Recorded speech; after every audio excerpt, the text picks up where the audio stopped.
Here, new Filmmaker. The first one was in 2000, and no, I think it was the early 2010. We'd show Clown Dad, my attempted new vaudeville.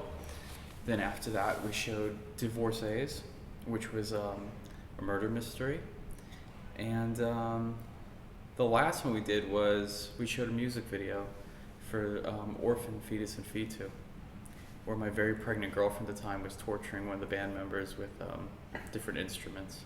It was a real gore fest.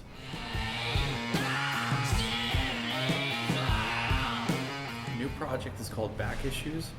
It's a documentary on Hustler magazine, and my father was the art director in the 70s and 80s, and it was started from having conversations with him. And so what it was going to be about, just conversations with my father, turned into a whole full-blown documentary. So then I started talking to his friend Rick Meyer, and then Rick Meyer introduced me to all these other people.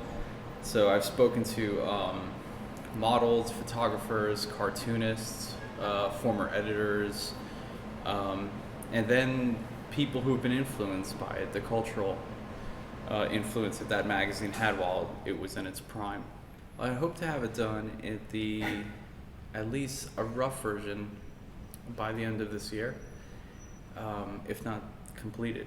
I still have more interviews to do. I've probably done about 20 interviews, maybe more, and I'm going back to LA in a few weeks to do more, to do at least half a dozen more. I've spoken to the photographer Suze Randall, and it seems like a lot of people who worked at Hustler one time are now writers.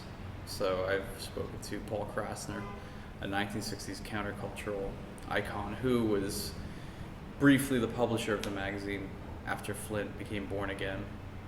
I've gone to the Hustler building and shot Tex Hagen, who is the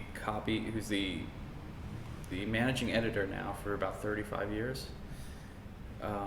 Porn stars, adults, certainly Nina Hartley, Taylor Wayne, Amber Lynn, and the cartoonists like George Trosley. I'm trying to get down to the nuts and bolts of the people who put this magazine together. Well, another thing that connected me to this, that made this interesting, my dad was the creative director who was involved with the celebrity shoots. So they'd get some mostly B-list celebrities at the time, to get people like Dennis Hopper and Frank Zappa and people like that to guest direct a shoot for the magazine. And what it meant was that they would just get these celebrities to conjure up some sort of concept, and then the Hustler staff would get, the photographer and a whole shoot put together to carry that out.